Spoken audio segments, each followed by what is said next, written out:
தென்னம் பொறுப்பின் தலைவா வாழிய, செழியனே வாழிய, தென்னவனே வாழிய, இதுவரை பழிச்சொற்கள் சேராத பஞ்சவனே வாழிய.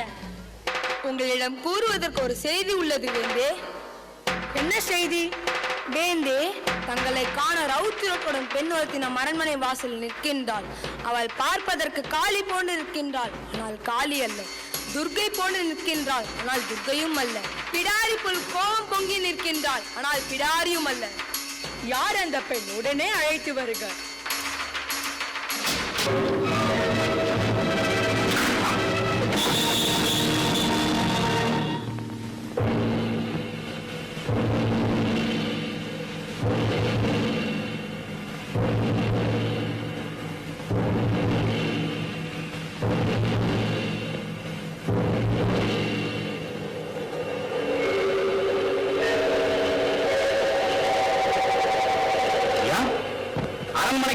மீறி ஆவேச குலத்தில் உள்ளே நுழையும் நீ யார்? புறாவுக்கு உடல் கொண்டு புகழ்பெற்ற மன்னாரின் வரலாற்றை, தேர்காலில் மகனையிட்டு நியாயம் காட்ட மறுநீதி சோழனது பெருங்கதையை, நீதியின் விளக்கமாய் பெற்று பெருமை கொண்ட திருமாவளவன் கரிகால் சோழனது பூம்புகார எனது ஊர் பெருவடிகன் மாசாத்துவானின் மருமகள் என் பேர் கண்ணகி. உன் முறையீடு என்னவோ? முத்து பிறகின்ற மூன்று கடல் சூழ்ந்திருக்கும் தென்னகத்தில் முன்னரசு கொட்டி முத்தங்கம் வளர்த்து முக்கொடியின் நிழலிலே முத்தமிழை காப்பாற்றும் மூவேந்தர் பரம்பரையின் பெருமகனை ஊழியாக்க முடிவுறுந்த மன்னவனே, என்ற முறையீட்டை கேட்பதற்கு முன் நான் யார் என்று முழுவதும் தெரிந்து கொள்க. நீ யார்? கண்ணகி, கையில் தனித்திரமுடன் வந்திருக்கும் கண்ணகி, நீர் வலுவா நெடுங்கழிய பாண்டியனை துணிந்து இழந்துரைக்க வந்திருக்கும் கண்ணகி. என்ன? பாண்டிய மன்னா, ரோமாபுரியின் புலமண்டலத்திலே உனது தூதர்கள் இருக்கிறார்கள். இதோ பாண்டியத்து பேரவையிலே ரோமானியர்கள் வீரர்களாகவும் தூதர்களாகவும் வீற்றிருக்கிறார்கள்.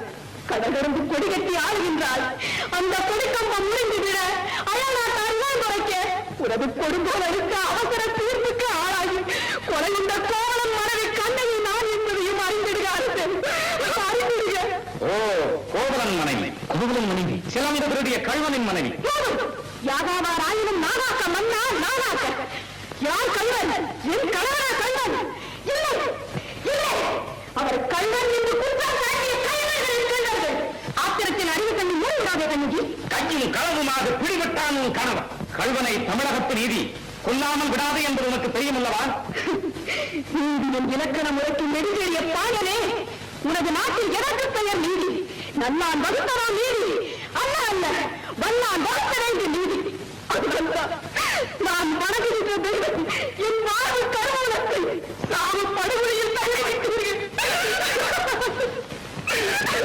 கொற்றவனே, குடிநீரில் குந்திரம் இருப்பவனே, எண்ணிப்பான். பொது மண்டபத்தில் விசாரிக்கப்பட வேண்டிய வழக்கு கோயில் மண்டபத்தோடு முடிவானே. சிந்தியுங்கள், நன்றாக சிந்தியுங்கள். குற்றம் சாட்டப்பட்டவரின் மருத்துவருக்கு மறுப்பு தராமல் கொலைவாளின் வேலை அவ்வளவு அவசரமாக நடந்துடுவானே. இதற்கு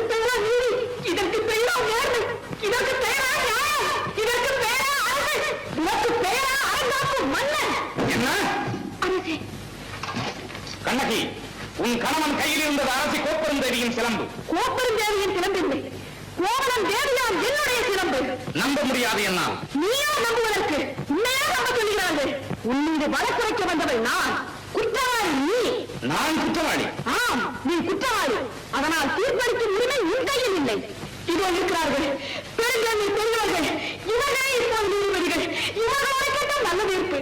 ஆண்டோர்களே, அறிவின்படி ஆட்பெரும் படை கொண்டவன் பாண்டியன் என்பதற்காக நீதியின் பாதையை வளைக்காமல் ஆரிய படை கடந்தான், அவனையெல்லாம் புகழ் பெற்றார் என்ற கீர்த்தி திரையால் அவன் செய்த குற்றத்தை மறைத்து விடாமல் தாய் மேல் ஆணையாக, தமிழ் மேல் ஆணையாக, தாயகத்து மக்கள் மேல் ஆணையாக தீர்ப்பு கூறுங்கள், நல்ல தீர்ப்பு கூறுங்கள். கோப்பெரும் தேவியின் சிலம்பை கோவலன் திருடியா என்பது குற்றச்சாட்டு. அதற்காக மரண தண்டனை. அது ஆராயாமல் அளித்த தீர்ப்பு, அதற்கு மரணம் கொடுத்து. இது என் வழக்கு. வழக்குக்கு என்னம்மா ஆதாரம்? ஆதாரம் இதோ இந்த சிலம்பு. இதற்கு இணையான மற்றொரு சிலம்பைத்தான் என் மனமாக இருக்க வந்தார். மாமாவில் அவரை கொண்டு குவித்து விட்டார்கள். அப்படியானால் தேவி அணிந்திருக்கும் சிலம்பு? அவைகளின் ஒன்று என்னுடையது. அதற்கு அடையாளம்? அடையாளம் வேண்டுமா? 1000 கேள்விகள் என்னை கேட்டு உன்னை குற்றமற்றவனாக ஆக்கிக் கொள்ள துடிக்கிறாயே. இப்படி ஒரு கேள்வி நேருக்கு நேர் என் அத்தானை கேட்டிருந்தார், நீதி வழுவான் நெடுஞ்செழியன் என்ற பெயர் உனக்கு நிலைத்திருக்குமே, என் அத்தானின் உயிரும் தங்கி இருக்குமே. அம்மா, தேவி அணிந்திருப்பதில் ஒரு சிலம்பு உன்னுடையது என்பதை மெய்ப்பித்து காட்டுவாயா? மெய்ப்பித்து என்ற பயன்? இறந்து போன என் கணவனை எழுத்து தருவீர்களா? பெற்றிருந்த தலைவனை ஒட்டி தருவீர்களா? முடியாதுங்களா? முடியாதுங்களா? ஆனால் ஒன்று, உயிர் போனதால் தொங்கிவிட்ட என் அத்தானின் தலை போல் உங்கள் தலைவரையும் தொங்க வைக்கிறேன். உங்கள் நீதி போனதா, நேர்மை போனதா, மானம் போனதா? மதுரை பாண்டியா, உனது மனைவியின் பழைய சிலம்பிலே உள்ள பறவைகள் முத்துக்களா மாணிக்கங்களா? முத்துக்கள், அதுவும் கோட்டை முத்துக்கள். என்னுடைய சிலம்பிலே உள்ளவை மாணிக்க பறவைகள். அப்படியா? எங்கே பார்க்கலாம்? தேவி, இப்படி கொடு. இதோ பார். பார்த்தாயா முத்துக்களை? அடுத்த சிலம்பு.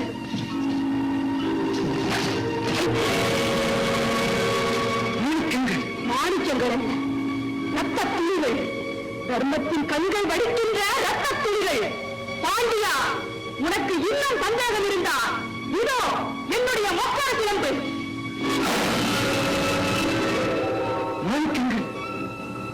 அமைச்சர்களே, பரம்பூரும் சான்றோர்களே, இதற்கு என்ன பதில்? தலை தொங்கி விட்டதா? நீதி கவர்ந்து விட்டதா? வாய் அடைத்து விட்டதா? நெடுஞ்செழியன் பாண்டியனின் ஆழம், மனம், திறன் அத்தனையும் ஒன்றோடு ஒன்றாக கலந்து விட்டதா? ஐயோ, ஏன் இந்த வாட்டம்? தமிழகம் சிரிக்கிறது பாண்டியா, நீ தலை உயர்ந்து நிற்பதை பார்த்து. தமிழ்நாட்டு மறைநூல் திருக்குறள் கேள்வி பேசுகிறது பாண்டியா, உன் நீதி வந்த செய்தி கேட்டு.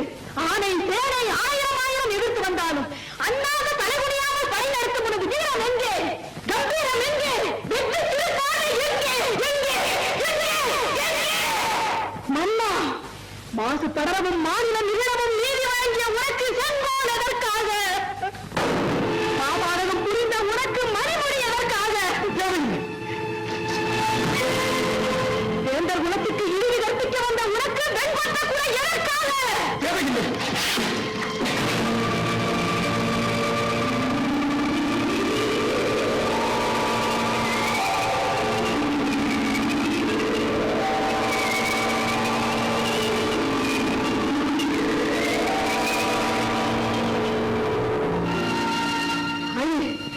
என்னை காலமெல்லாம் அளவைத்த காவலனே அழு.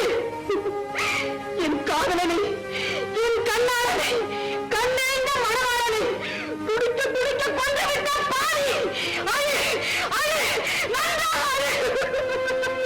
கண்ணகி, உன் கணவன் கல்வனன். கல்வனன் ஆராயாமல் அவசரத்தில் குண்டு வருகாமனை என்று ஆணையிட்ட நானே கல்வன். நானே கல்வன்.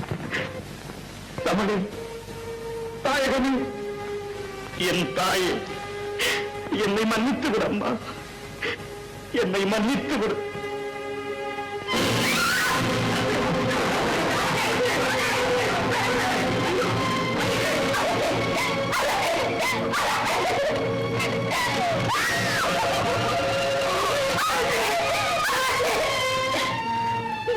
தவறியதால் வளைந்து சென்றோனே உங்கள் உயிரையே கொடுத்து நிமிர்த்தி விட்டீர்கள் அரசே, நிமிர்த்தி விட்டீர்கள்.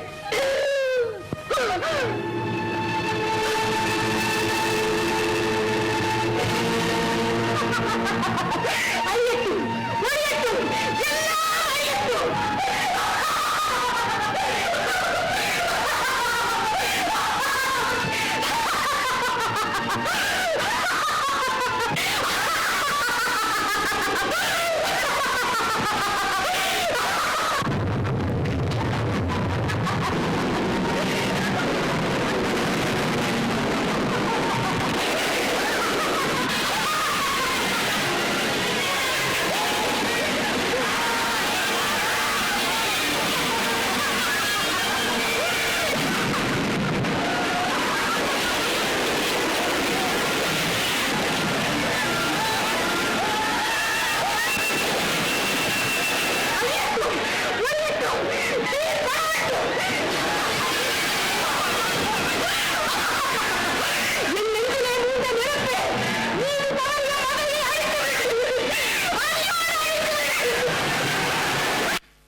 அந்த கண்ணகி மதுரையை எரித்த அந்த நிகழ்ச்சியை கண்முன்னே கொண்டு வந்து நிறுத்த நம்மளது பள்ளி மாணவர்களை என்ன பாராட்டினாலும் தகும் நல்ல ஒரு கரவொலி